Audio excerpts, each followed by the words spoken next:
அனைத்து அன்பு உள்ளவங்களுக்கும் வணக்கம். இப்போ நம்ம பார்க்க போகிற கோயில் வந்து சமணர் கோயில். 1200 வருஷம் பழமையான கோயில். இந்த கோயில் எங்கே இருக்குன்னா போலூர் ஆரணி போகிற வழியில் இருக்குது இந்த கோயில். இந்த ஊர் பேர் வந்து வைகை ஊர் எனவும் இந்த மலை பேர் மட்டும் தான் திருமலையாக இருந்திருக்கு. காலப்போக்கில் வந்து இந்த ஊருக்கே வந்து திருமலைன்னு பேர் மாறி இருக்கு. சந்திரகுப்த மௌரியர் குருவாகிய பத்ரபாகு சமணத்துறவி 8000 சமணத்துறவிகளை இங்கே தவம் செய்து நிர்வாணம் அடைந்ததாக நம்பப்படுகிறது. இந்த கோயில் பார்த்திங்கன்னா ஏஎஸ்ஏ கண்ட்ரோலில் இருக்குது. இந்த கோயிலுக்கு என்ட்ரன்ஸ்லேயே ஒரு கல்வெட்டு இருக்குது. இதுதான் கோயிலோட ஃப்ரண்ட் என்ட்ரன்ஸு.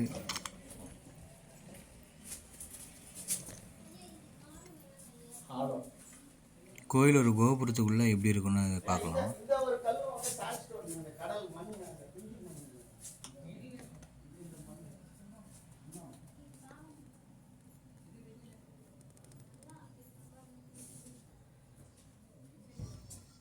இந்த திருமலையில் கோயிலை பார்த்திங்கன்னா நிறைய அரசர்கள் வந்து தானம் பண்ணியிருக்காங்க. பல்லவர், சோழர், பாண்டியர்.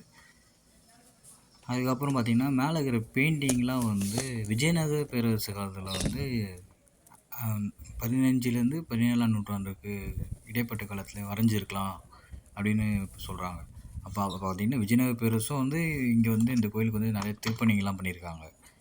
எல்லா 4 பேரரசு காலத்துலேயும் வந்து நிறைய திருப்பணிகள் வந்து இந்த கோயிலுக்கு முக்கியத்துவம் கொடுத்துருக்காங்க. அப்போ வந்து 1000 வருஷத்துக்கு முன்னாடி ஒரு கோயில் வந்து 4 பேரரசரும் கண்டினியூஸாக அவங்களுக்கு இந்த கோயிலை திருப்பணி பண்ணியிருக்காங்கன்னா அப்போ இது எவ்வளோ முக்கியமான கோயிலாக இருந்துருக்கணும் அந்த காலத்தில். கீழே இருக்கிற ஃபஸ்ட்டு கோயில் இப்போ நம்ம பார்க்க போகிறோம். இது வந்து 16 கால் மண்டபம் தான் ஃபஸ்ட்டு இருக்குது. இந்த கோயிலை தாண்டி உள்ளே போகணும், மண்டபத்தை தாண்டி போகணுமா லெஃப்ட் ஹேண்ட் சைடில் வந்து மகாவீரோட கற்சிற்பம் இருக்குது. உள்ளே வந்து மகாவீரரோட சுதை சிற்பம் இருக்குது.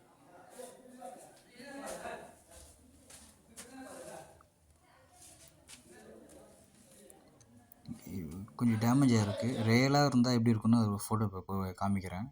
ரியலாக இருந்தால் எப்படி தான் இருக்கும்.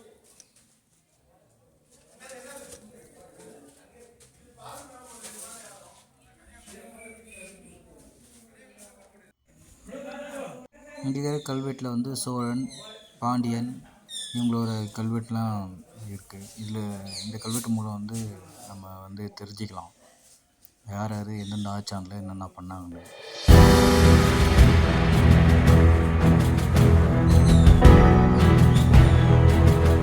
கல்வெட்டு ஒட்டின மாதிரி வந்து லெஃப்ட் ஹேண்ட் சைடில் ஒரு படிக்கட்டு போகும். அந்த படிக்கட்டு ஏறி மேலே போனோம்னா ஃபஸ்ட்டு லெஃப்ட்டில் வந்து ஒரு கோயில் வரும். ஆனால் அதுக்கும் மேலே ஒரு படிக்கட்டு அந்த படிக்கட்டு ஏறி பண்ணி சுனை வரும். எல்லா இடத்துலையும் வந்து பார்த்திங்கன்னா சுனை வந்து ஒரு இப்போ சொல்கிறேன்னா கீழே இருக்கும், இல்லை ஒரு பள்ளத்தில் இருக்கும். ஆனால் இங்கே வந்து சுனை வந்து 2 அடுக்காக இருக்கும். மேலே ஒரு சுனை இருக்கும், கீழே ஒரு சுனை இருக்கும். சுனையிலேருந்து வர தண்ணி வந்து கீழே வழிஞ்சு போகாமல் இருக்கிறதுக்கு ஒரு வாய்க்கால் மாதிரி பண்ணியிருப்பாங்க. சமணர்கள் வந்து மருத்துவத்தை வந்து நிறைய சேவை பண்ணுவாங்க. அதனால் வந்து இங்கே நிறைய குழி பார்க்கலாம். அந்த மருந்து அரைக்கிறதுக்கான குழி வந்து இங்கே நிறைய இடத்துல இருக்கும்.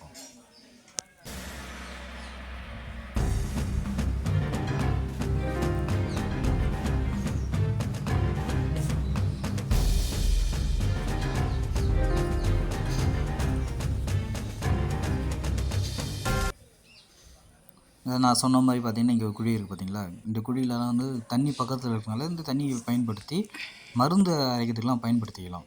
அது வந்து சமணர்கள் வந்து நிறைய மருத்துவ சேவைலாம் நிறைய பண்ணுறதுனால இந்த மாதிரி குழி வந்து நிறைய இடத்துல பார்க்கலாம். இங்கேயும் பார்க்கலாம், மலையும் பார்க்கலாம். அந்த மாதிரி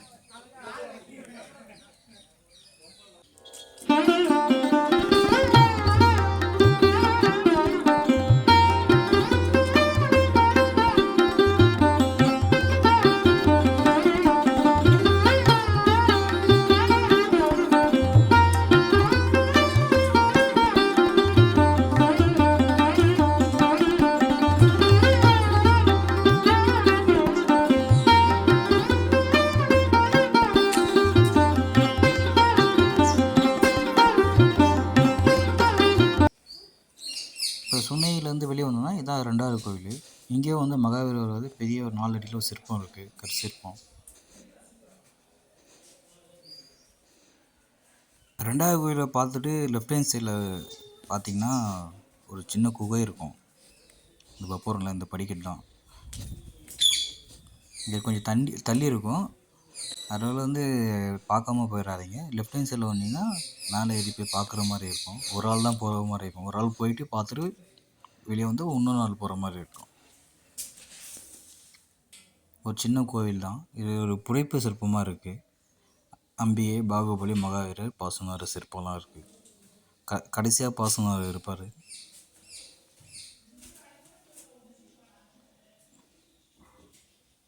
இவர் மகாவீரர், பாகுபலி, அம்பிகை.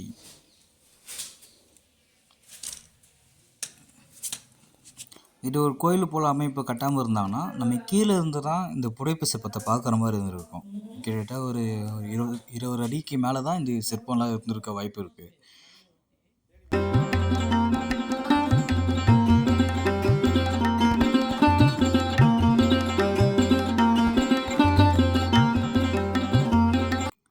அந்த குகை சிற்பங்கள்லாம் பார்த்த அப்புறம் வந்தீங்கன்னா சின்ன லெஃப்ட் ஹேண்ட் சைடில் ஒட்டின மாதிரி ஒரு படிக்கட்டு போகும் மேலே போகிறது. இங்கே தான் வந்து சமணர் வந்து தவம் செய்த 3 அறை இருக்குது. நிறைய பெயிண்டிங் இருக்கும். அதை ஃபுல்லாக பார்க்கலாம். இதுதான் ஃபஸ்ட்டு அறை முடிஞ்சிச்சு. இது செகண்ட் அறைக்கு வந்திருக்கும். மேலே ஃபுல்லாக பெயிண்டிங் தான். நாளாக பெயிண்டிங்லாம் அப்படியே மறைஞ்சிச்சு. எல்லாமே வந்து ஒரு 600-700 வருஷம் பழமையான இயற்கை பெயிண்டிங்கு. இதெல்லாம் மேலே ஃப்ளோரில் ரூஃபில் இருக்க பெயிண்டிங்கு. தாமரைப்பூ டிசைனில் வந்து ரூஃபில் பண்ணியிருக்காங்க.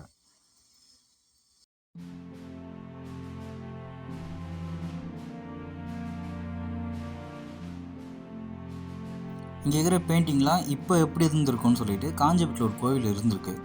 அங்கே எடுத்த ஃபோட்டோஸ்லாம் நான் இங்கே உங்களுக்கு காட்டுறேன். அந்த ஃபோட்டோஸ்லாம் பார்த்துங்க. இங்கே இருக்கிற பெயிண்டிங்கும் அங்கே இருக்கிற பெயிண்டிங்கும் பார்த்திங்கன்னா ஒரே மாதிரி இருந்திருக்க வாய்ப்பு அதிகம்.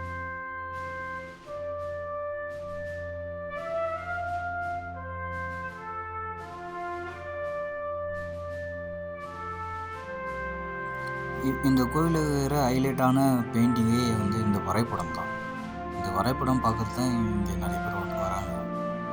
இந்த பெயிண்டிங்கில் என்ன சொல்ல வரான்னு எதுவும் தெரியல. நம்மளுக்கு எதுவும் தெரியல. எல்லோரும் காலை சக்கரன்றாங்க. எல்லோரும் விண்வெளியோட கனெக்ட் பண்ணி பேசிகிட்டு இருக்காங்க.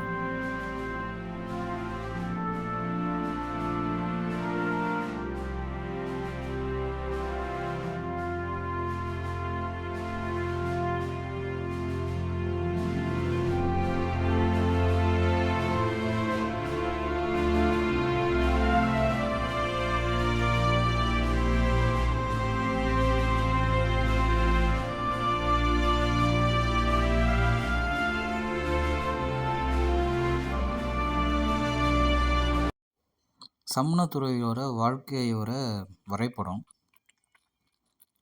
இங்கே இருக்குது. காஞ்சிபுரத்தில் இருக்கிற அந்த சமண கோயில் இருக்குது. காஞ்சிபுரத்தில் சமண கோயில் எடுத்த ஃபோட்டோ உங்களுக்கு இப்போ காமிச்சிருப்பேன். அந்த ஃபோட்டோவும் இந்த ஃபோட்டோவும் ஒரே மாதிரி தான் இருக்கும். அந்த பெயிண்டிங் சொல்கிறேன். இந்த பெயிண்டிங் அந்த பெயிண்டிங் ஒரே மாதிரி தான் இருக்கும்.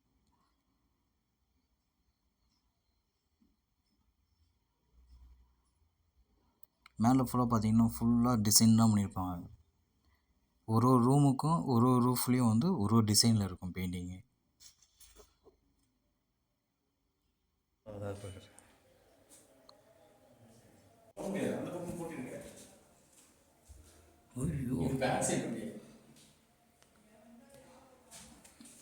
இது மேலே பார்த்தீங்கன்னா ஸ்டார் பூல அமைப்பில் பெயிண்டிங் இருக்குது.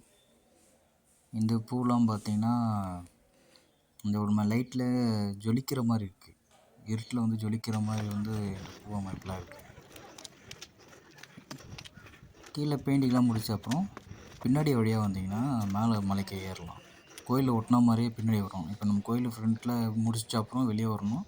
வெளியே வந்தோடனே கோயில் அந்த செவரை ஒட்டின மாதிரியே மலைக்கு போகிறது வழி இருக்குது. அந்த மலை ஏறி வரலாம். சின்ன மலை தான். ஒரு 5-10 நிமிஷத்தில் மேலே ஏறிடலாம்.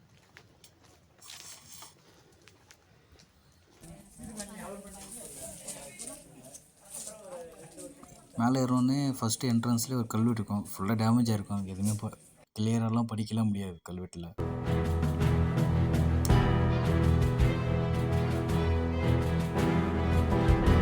நான் சொன்ன மாதிரி பார்த்திங்கன்னா இங்கேயும் நிறைய இடத்துல குழி அமைப்புலாம்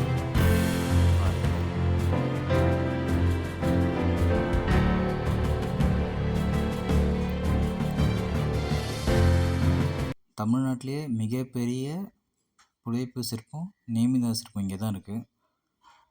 16 அடி வரை நேமிநாத சிற்பம் அது. அபிஷேகம் பண்ணுறப்ப மேலே பார்த்தீங்கன்னா அந்த பலகை இருக்குல்ல, அங்கேருந்து வந்து அபிஷேகம்லாம் பண்ணுவாங்க.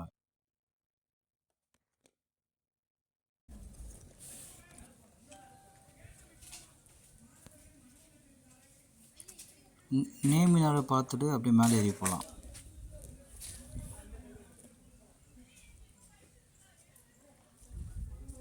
மலையை ஒட்டின மாதிரி படிக்கிட்டு இருக்கும். அந்த படிக்கட்டு வழியாக நம்ம மேலே ஏறி போகலாம். மேலே ஏறி போகிறப்ப இந்த ஊர் ஃபுல்லாகவே நம்ம பார்க்கலாம் மலையிலேருந்து. இப்போ நம்ம பார்த்தோம்ல, அதான் கோயில். நம்ம வந்து என்ட்ரன்ஸ் அதான்.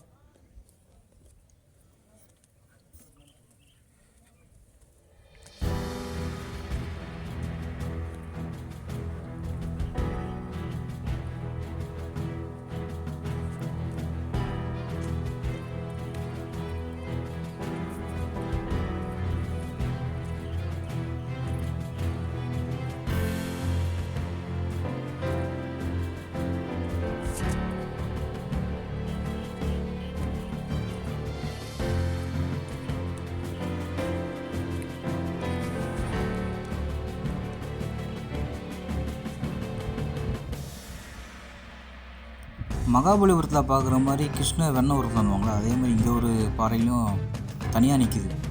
எந்த ஒரு சப்போர்ட்டும் இல்லாமல் இந்த பாறை தனியாக நிற்கிது. மலை ஏறி வந்தோம்னா பாசனார் கோயில் பார்ப்போம்.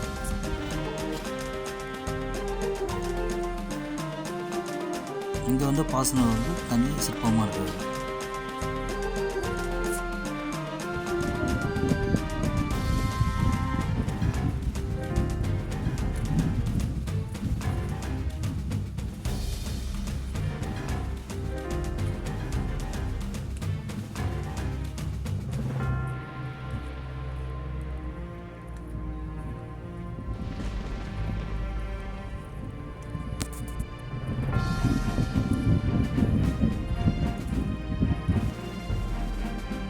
மலை உச்சியில் வந்து பார்த்தோம்னா இதுமாதிரி 3 பாதம் இருக்குது. வடக்கு, மேற்கு, கிழக்குன்னு. யாரோட பேருன்னு இந்த லிஸ்ட்டில் போட்டிருக்கேன் பார்த்துக்கோங்க. மலையிலே வந்து கல்வெட்டு இருக்குது. மலை உச்சியில் வந்து 2 இடத்துல கல்வெட்டு இருக்குது.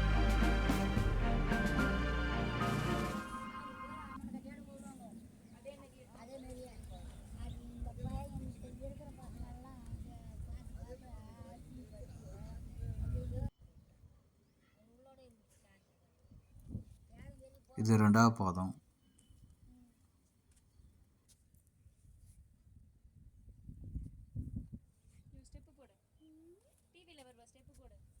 இப்போ நம்ம பார்க்குற இந்த மரம் வந்து பல 100 வருஷமாகவே இந்த மரம் இதே சைஸில் தான் இருக்கும். இந்த மரத்துலேருந்து வர பூ வந்து இந்த கால் மேலே, இந்த பாதத்து மேலே விழுற மாதிரி இருக்குது. இங்கேயும் நிறைய வந்து குழி பார்க்கலாம்.